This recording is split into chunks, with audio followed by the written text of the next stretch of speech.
துதிப்போர்க்கு வல்வினை போம் துன்பம் போம் நெஞ்சிற்பதிப்போர்க்கு செல்வம் பலித்து கதித்தோங்கும் நிஷ்டையும் கைகூடும் நிமலரருள் கந்த சஷ்டி கவசந்தனை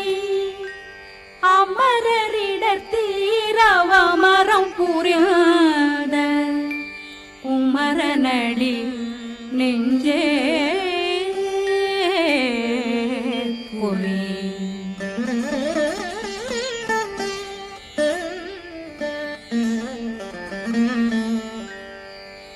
சஷ்டியை நோக்க சரவண பவனா சிஷ்டர் புதவும் செங்கதிர் மேலும் பாதமிரண்டில் பண்மணி சதங்கை கீரம்